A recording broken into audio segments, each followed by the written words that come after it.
नमस्कार। आकाशवाणी से प्रस्तुत है समाचार प्रभात।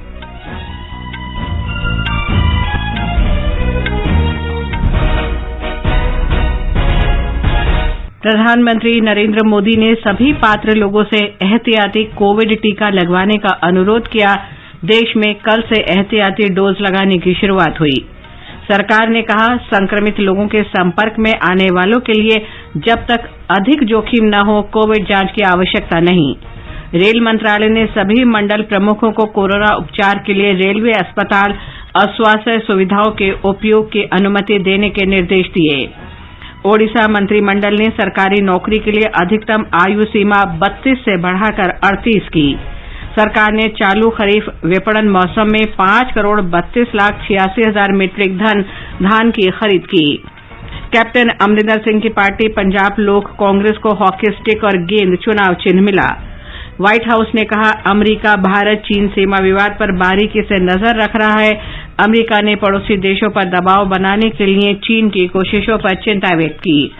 हॉलीवुड के 79वें गोल्डन ग्लोब पुरस्कारों की घोषणा। पावर ऑफ द डॉग को सर्वश्रेष्ठ फिल्म और सर्वश्रेष्ठ निर्देशक का पुरस्कार। भारत और दक्षिण अफ्रीका के बीच तीसरा और अंतिम क्रिकेट टेस्ट मैच आज से केप टाउन में।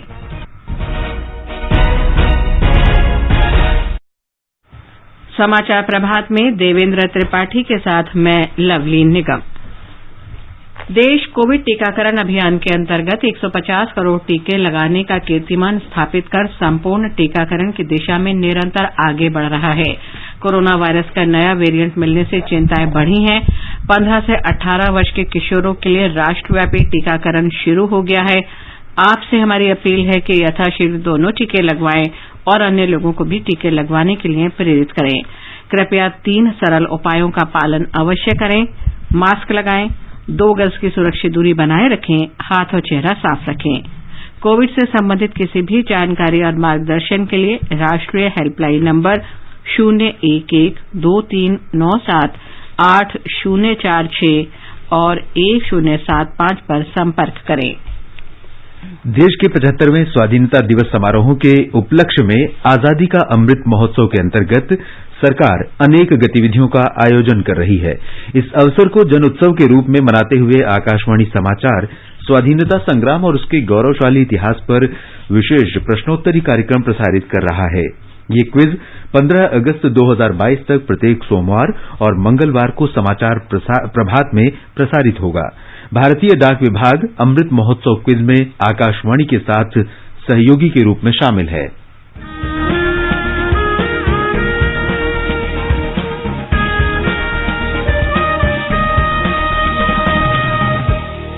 कल के अमृत महोत्सव क्विज का प्रश्न था, श्यामजी कृष्ण वर्मा ने स्वतंत्रता प्राप्ति में सहयोग के लिए किस वर्ष लंदन में इंडिया हाउस की स्थापना की थी?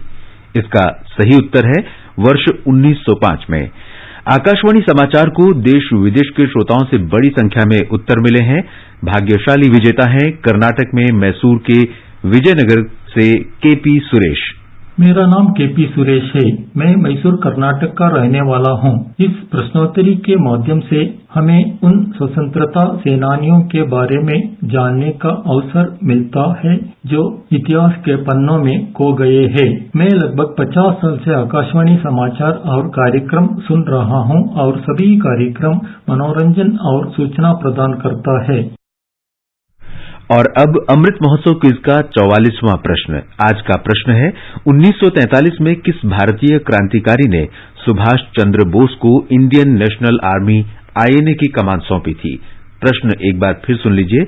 1943 में किस भारतीय क्रांतिकारी ने सुभाष चंद्र बोस को इंडियन नेशनल आर्मी आईएनए की कमान सौंपी थी?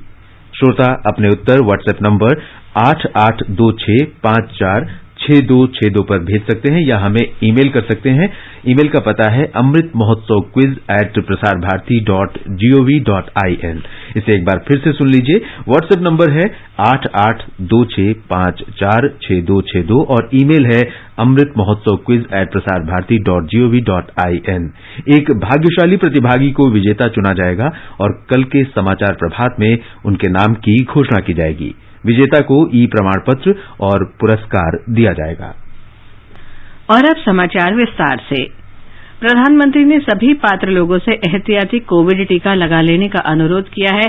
कल से एहतियाती डोज लगाने की शुरुआत हो चुकी है। श्री मोदी ने कल टीका लगवा चुके लोगों की सराहना की। उन्होंने कहा कि टीकाकरण कोविड महामारी से निपटने का सर्वाधिक उपाय है।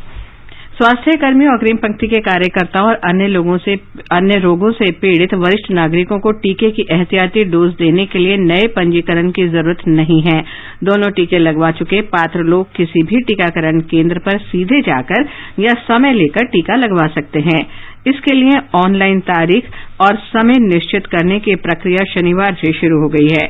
हमारे संवाददाता ने बताया है कि कोविन प्रणाली से एहतियाती डोज के पात्र लोगों को एसएमएस के माध्यम से संदेश भेजा जाएगा। कोविड के 2 टीके ले चुके पात्र व्यक्ति किसी भी कोविड टीका केंद्र पर जाकर सीधे टीका ले सकते हैं या पंजीकरण करा सकते हैं। एहतियाती टीका उन्हीं पात्र व्यक्तियों को दिया जाएगा जिन्हें कोविड का दूसरा टीका लिए हुए 9 महीने या 39 सप्ताह की अवधि बीत चुकी है। वरिष्ठ नागरिकों को एहतियाती टीका लेने के लिए डॉक्टर के परामर्श की आवश्यकता होगी। चुनाव ड्यूटी करने वाले सभी अधिकारियों और कर्मचारियों को कोविड योद्धा के समान समझा जाएगा और उन्हें एहतियाती टीका लगाया जाएगा। सरकार ने कहा है किसी भी व्यक्ति के लिए एहतियाती टीका वही होगा जो उन्होंने पहले 2 टीके लिए हैं। दीपेंद्र कुमार, आकाशवाणी समाचार, दिल्ली। एहतियाती कोविड डोज लगाए जाने के पहले दिन कल 9 लाख से अधिक टीके लगाए गए। देश में अब तक 152 करोड़ 78 लाख से अधिक टीके लगाए जा चुके हैं। इस बीच देश में अब तक ओमिक्रॉन के 4033 मरीजों की पुष्टि हुई है। इनमें से 1552 रोगी स्वस्थ हो चुके हैं। सबसे अधिक 1216 महाराष्ट्र में हैं, जबकि राजस्थान में 529 और दिल्ली में 513 मरीजों की पुष्टि हुई है। देश में कोविड से स्वस्थ होने की दर 96.62% है।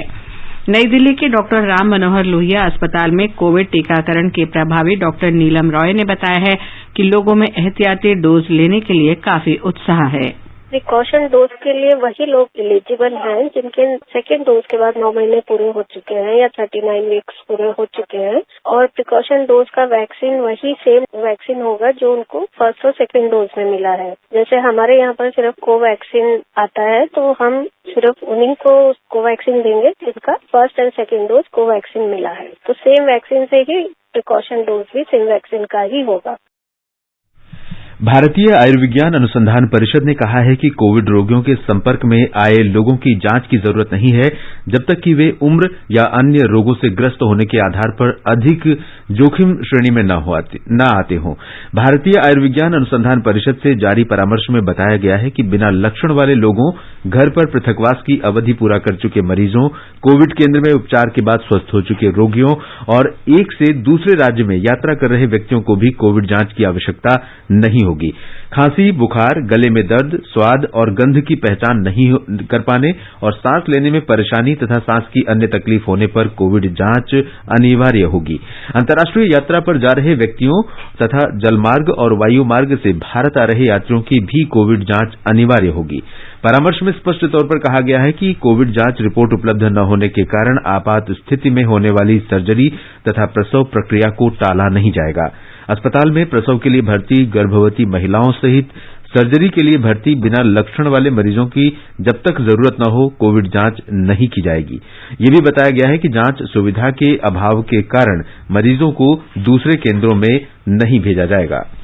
रेल मंत्री अश्विनी वैष्णव ने विभिन्न रेलवे जोन और मंडलों के वरिष्ठ अधिकारियों को निर्देश दिया है कि देश में कोविड के बढ़ते मामलों को देखते हुए आम जनता के लिए रेलवे अस्पताल और स्वास्थ्य संबंधी बुनियादी ढांचे के उपयोग की सुविधा दी जाए। श्री वैष्णव ने कल वर्चुअल माध्यम से आयोजित समीक्षा बैठक में कोविड तैयारी से जुड़े विभिन्न आयामों की जांच की।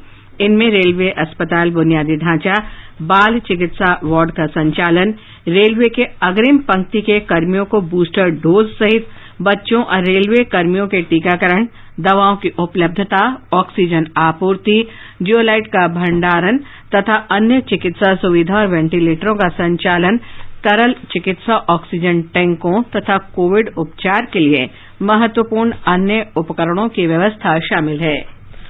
महाराष्ट्र के स्वास्थ्य मंत्री राजेश टोपे ने कहा है कि राज्य में कोविड की तीसरी लहर शुरू हो चुकी है। उन्होंने कहा कि इस लहर के असर का अभी पता नहीं लगाया जा सकता, लेकिन इस महीने के अंत तक इसके समाप्त हो जाने की आशा है। कल केंद्रीय स्वास्थ्य मंत्री मनसुख मांडविया के साथ उच्चस्तरीय समीक्षा बैठक के बाद पत्रकारों से बातचीत में उन्होंने कहा कि विद्यार्थियों की सुरक्षा के लिए राज्य के सभी स्कूलों को बंद कर दिया गया है और अभिभावकों को सरकार के इस निर्णय के उद्देश्य को समझते हुए सहयोग करना चाहिए।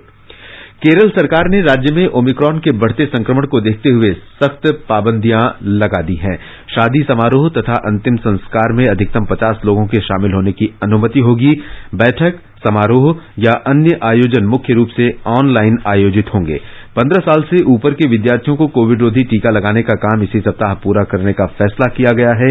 ये बताया गया है कि राज्य में स्कूल और कॉलेज अब बंद नहीं रहेंगे। कोविड के बढ़ते संक्रमण को देखते हुए अंडमान व निकोबार द्वीप समूह के सभी स्कूल और उच्च शिक्षा संस्थान 31 जनवरी तक बंद रहेंगे। ऑनलाइन शिक्षा जारी रहेगी। पर्यटन गतिविधियों के लिए सभी पर्यटन स्थल अगले आदेश तक बंद रहेंगे।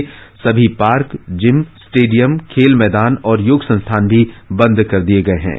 सामाजिक, राजनीतिक, खेल, मनोरंजन, शैक्षिक, सांस्कृतिक, धार्मिक पर्व से जुड़े समागमों पर भी आज से प्रतिबंध है। सभी धार्मिक स्थलों को लोगों की पूजा अर्चना के लिए बंद कर दिया गया है। आकाशवाणी के कोरोना जागरूकता कार्यक्रम में अखिल भारतीय आयुर्विज्ञान संस्थान एम्स नई दिल्ली के डॉक्टर अंजन त्रिखा ने कोरोना के नए वेरिएंट ओमिक्रॉन से बचाव के उपाय बताए हैं। जो तीसरी लहर है, जो ओमाइक्रॉन के साथ इन्फेक्शन हो रहा है, इसमें जो लोग घर में हैं उनको होम आइसोलेशन में बुखार हो तो वो पैरासिटामोल लें। 3 बार हर 8 घंटे तक ले सकते हैं। अगर फिर बुखार बढ़े तो थोड़ा सा पानी की सिकाई कर लें और सिम्टोमेटिक इलाज करें। वो जो पहले वाली लहर थी, लोग विटामिन सी, जिंक ऐसी बहुत सारी दवाइयां खा रहे थे। अब गवर्नमेंट की गाइडलाइंस है, उनकी जरूरत नहीं है जब तक कि किसी और वजह से न खानी पड़े। आकाशवाणी का समाचार सेवा प्रभाग आज रात 9:30 बजे कोरोना जागरूकता श्रृंखला के तहत हिंदी और अंग्रेजी में लाइव फोन इन कार्यक्रम प्रसारित करेगा। कार्यक्रम में अखिल भारतीय आयुर्विज्ञान संस्थान एम्स नई दिल्ली के डॉक्टर पीयूष रंजन श्रोताओं के प्रश्नों के जवाब देंगे।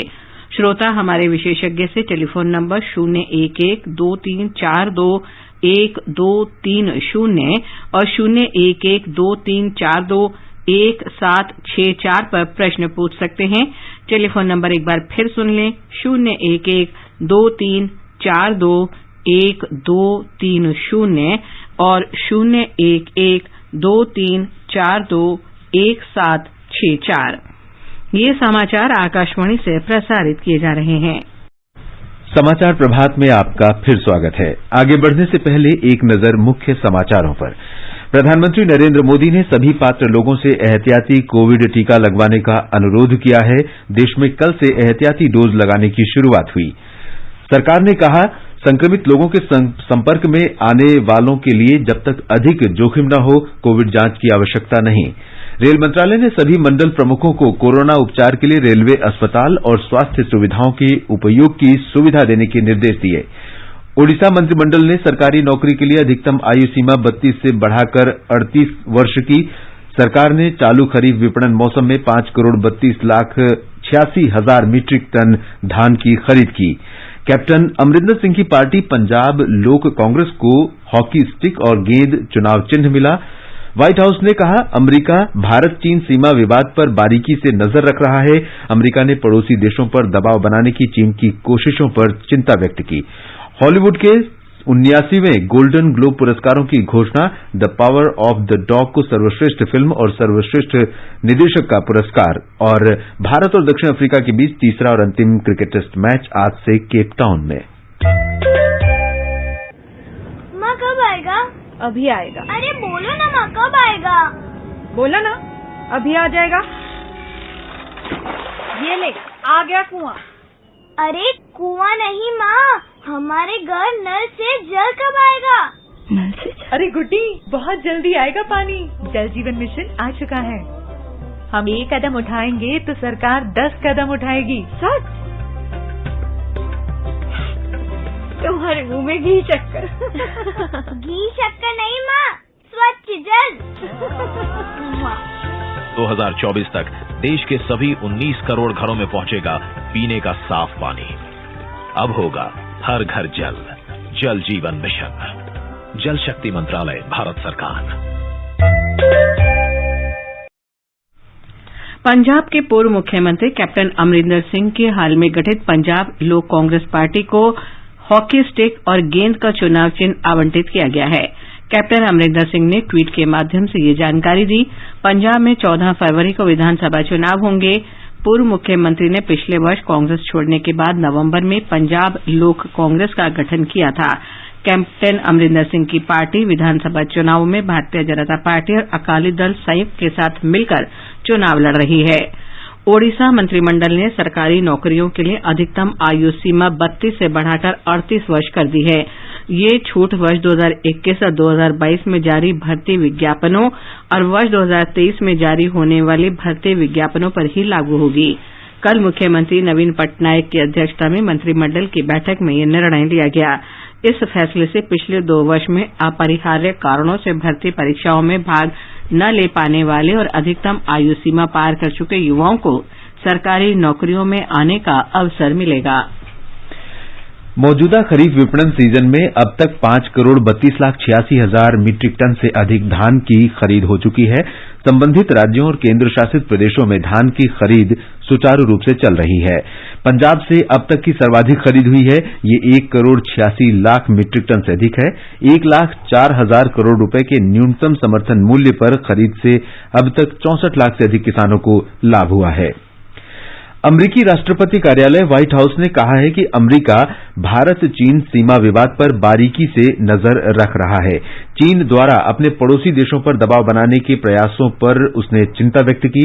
व्हाइट हाउस की प्रेस सचिव जेन साकी ने कहा कि राष्ट्रपति जो बाइडेन का प्रशासन भारत और चीन के बीच सीमा विवादों के शांतिपूर्ण समाधान के लिए बातचीत जारी रखने का समर्थन करता है।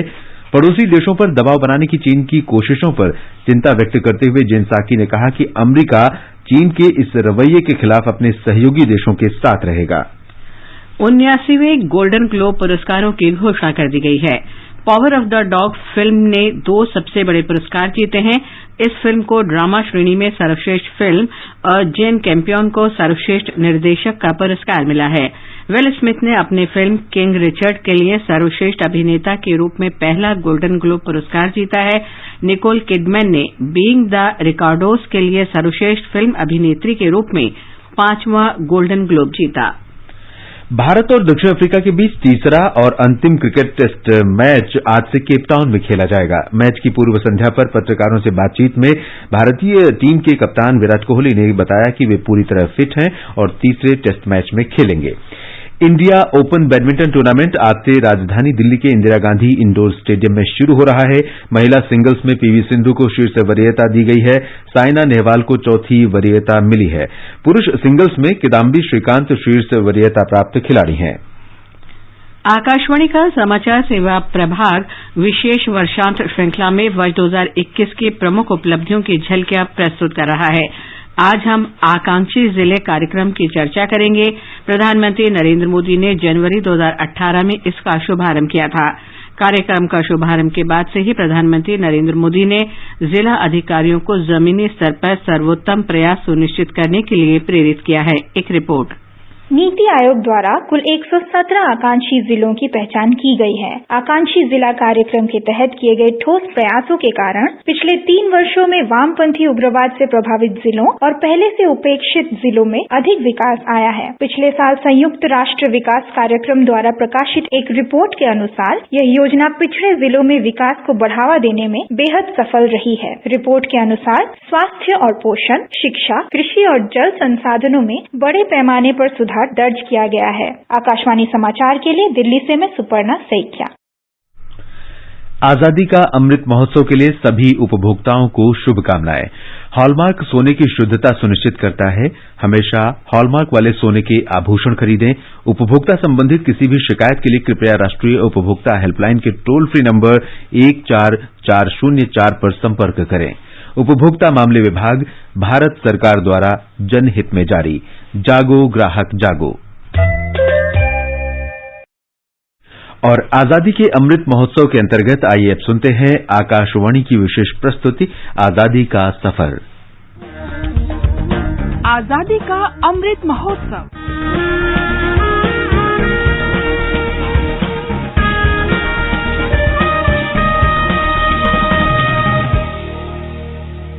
आजादी का सफर आकाशवाणी समाचार के साथ एक राष्ट्र का उदय। भारत का गौरवशाली स्वतंत्रता संग्राम आधुनिक विश्व में घटित महानतम संघर्षों में से एक है। आकाशवाणी समाचार आप तक रोज पहुंचा रहा है इस स्वतंत्रता आंदोलन की एक झलक।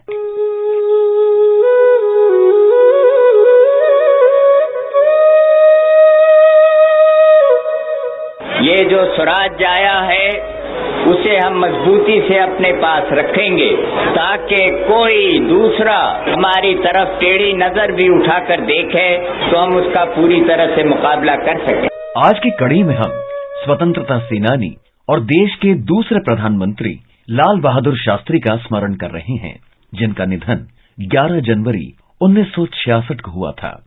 लाल बहादुर शास्त्री पर स्वामी विवेकानंद, महात्मा गांधी और एनी बेसेंट का गहरा प्रभाव था। वे महात्मा गांधी के मार्गदर्शन में 1920 के दशक में स्वतंत्रता आंदोलन में शामिल हुए थे। 1965 के भारत पाकिस्तान युद्ध के दौरान उन्होंने देश का नेतृत्व किया और भारतीयों को जय जवान जय किसान का नारा दिया। जय जवान जय किसान। लाल बहादुर शास्त्री का जन्म उत्तर प्रदेश में वाराणसी के निकट हुआ था। बचपन से ही अध्ययन में रुचि रखने वाले शास्त्री जी जूतों के बिना कई मील पैदल चलकर बनारस में अपने स्कूल जाते। गर्मियों में धूप से तपती गलियों से भी वो नंगे पांव गुजरते। उम्र बढ़ने पर स्वतंत्रता आंदोलन में उनकी रुचि भी बढ़ी। मात्र 11 वर्ष की आयु में ही वे महात्मा गांधी से अत्यधिक प्रभावित हुए। जनवरी 1921 में जब लाल बहादुर शास्त्री 10वीं कक्षा में थे और उनकी फाइनल परीक्षा में केवल 3 महीने ही बचे थे, उन्होंने बनारस में महात्मा गांधी और पंडित मदन मोहन मालवीय की जनसभा में भाग लिया। विद्यार्थियों से सरकारी स्कूल छोड़ने और असहयोग आंदोलन में शामिल होने के महात्मा गांधी के आह्वान से प्रेरित होकर शास्त्री जी ने अगले दिन से ही स्कूल छोड़ दिया और असहयोग आंदोलन से जुड़ गए। बाद में उन्होंने वाराणसी में काशी विद्यापीठ में अध्ययन किया। यहाँ वो महान बौद्धिक जन और राष्ट्रभक्तों के संपर्क में आए।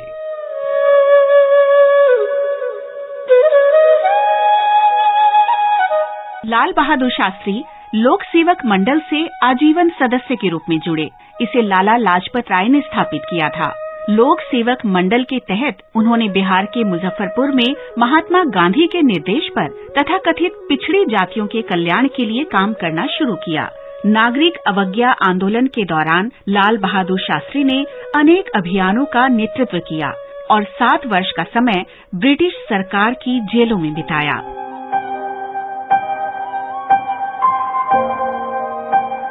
1946 में जब कांग्रेस सरकार की स्थापना हुई तो लाल बहादुर शास्त्री को शासन में रचनात्मक भूमिका निभाने को कहा गया।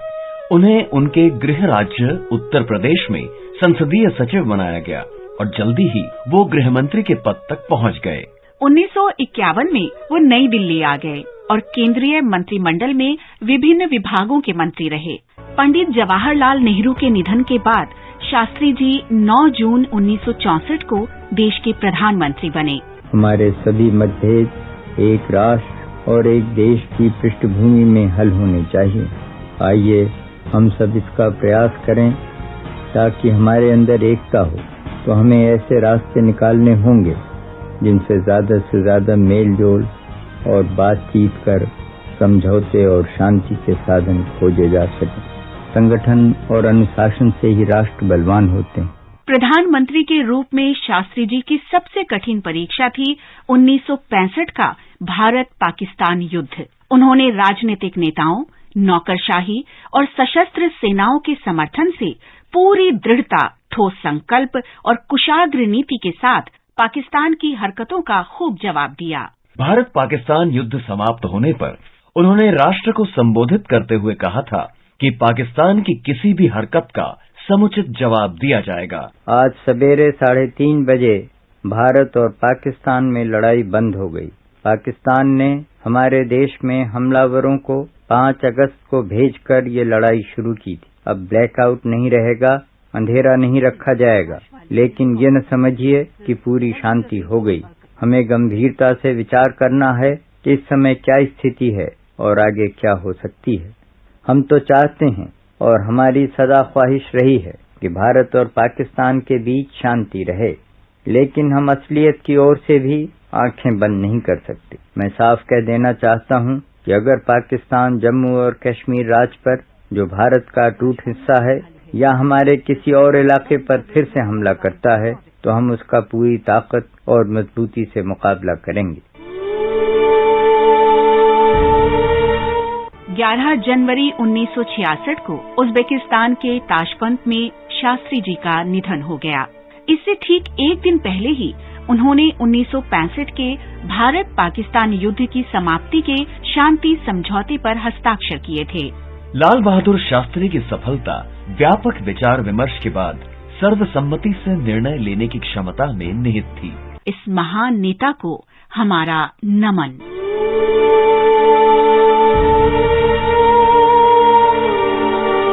और अब आकाशवाणी समाचार के साथ आजादी का सफर की ये कड़ी संपन्न होती है। कल और अब एक नजर आज के मौसम पर। राजधानी दिल्ली में कोहरा छाया रहेगा, मुंबई में आसमान साफ रहेगा, चेन्नई और कोलकाता में बादल घिरे रहने का अनुमान है। श्रीनगर, लेह और गिलगित में आंशिक रूप से बादल छाए रहेंगे। जम्मू और मुजफ्फराबाद में मौसम साफ रहेगा। पूर्वोत्तर में गुवाहाटी, इम्फाल, कोहिमा, शिलंग, गंगटोक और आइजोल में बादल छाए रहेंगे। और देवेंद्र, आप बताएं आज के समाचार पत्रों में क्या विशेष है? जी लवलीन, कोरोना संक्रमण के बढ़ते मामलों पर राष्ट्रीय सहारा ने कोरोना की बदलती चाल पर केंद्र द्वारा राज्यों को आगाह करने की खबर प्रमुखता से दी है। अमर उजाला ने राहत शीर्षक से लिखा है कि 5 से 10% रोगियों को ही भर्ती होने की आवश्यकता पड़ी है। दिल्ली आपदा प्रबंधन प्राधिकरण का यह फैसला कि बार और रेस्तरां बंद, सिर्फ पैक करा सकेंगे भोजन, सभी अखबारों में प्रमुखता से है। प्रधानमंत्री नरेंद्र मोदी की सुरक्षा में चूक की जांच स्वतंत्र समिति करेगी, सुप्रीम कोर्ट का यह फैसला जनसत्ता की पहली खबर है। अमर उजाला की सुर्खी है, केंद्र पंजाब को रोका, अब जांच सुप्रीम कोर्ट की समिति करेगी। 5 राज्यों में आगामी विधानसभा चुनाव में कमांडर की भूमिका में होगी राजनीतिक दलों की आईटी सेना, लिखता है राजस्थान पत्रिका। पत्र के अनुसार निर्वाचन आयोग ने पार्टियों से वर्चुअल चुनाव प्रचार पर जोर देने की अपील की है। पिछले वर्ष सितंबर में समाप्त हुई तिमाही में 3 करोड़ से ज्यादा लोगों को मिला रोजगार, शीर्षक से लोक सत्य लिखता है कि महिला श्रमिकों की हिस्सेदारी 29.3% से बढ़कर 32.1% हुई। काशी विश्वनाथ धाम में काम करने वाले कर्मचारियों और सेवादारों के लिए प्रधानमंत्री नरेंद्र मोदी द्वारा जूट के जूते भेजने को नवभारत टाइम्स ने सचित्र दिया है। राजधानी में सर्दी का सितम जारी, हिंदुस्तान की खबर है। बुलेटिन समाप्त होने से पहले अमृत महोत्सव क्विज का आज का प्रश्न फिर सुन लें। 1943 में किस भारतीय क्रांतिकारी ने सुभाष चंद्र बोस को इंडियन नेशनल आर्मी INA की कमान सौंपी थी? आप अपने जवाब व्हाट्सएप नंबर 8826546262 पर भेज सकते हैं या हमें इस पते पर ईमेल कर सकते हैं amritmahotsav@prasarbharati.gov.in। और अंत में मुख्य समाचार एक बार फिर। प्रधानमंत्री नरेंद्र मोदी ने सभी पात्र लोगों से एहतियाती कोविड टीका लगवाने का अनुरोध किया। देश में कल से एहतियाती डोज लगाने की शुरुआत हुई। सरकार ने कहा, संक्रमित लोगों के संपर्क में आने वाले लोगों के लिए जब तक अधिक जोखिम न हो कोविड जांच की आवश्यकता नहीं। ओडिशा मंत्रिमंडल ने सरकारी नौकरी के लिए अधिकतम आयु सीमा 32 से बढ़ाकर 38 वर्ष की। सरकार ने चालू खरीफ विपणन मौसम में 5,32,86,000 टन मीट्रिक टन धान की खरीद की। कैप्टन अमरिंदर सिंह की पार्टी पंजाब लोक कांग्रेस को हॉकी स्टिक और गेंद का चुनाव चिन्ह मिला। व्हाइट हाउस ने कहा, अमेरिका भारत चीन सीमा विवाद पर बारीकी से नजर रख रहा है। अमेरिका ने पड़ोसी देशों पर दबाव बनाने की चीन की कोशिशों पर चिंता व्यक्त की। इसके साथ ही समाचार प्रभात का ये अंक समाप्त हुआ। नमस्कार।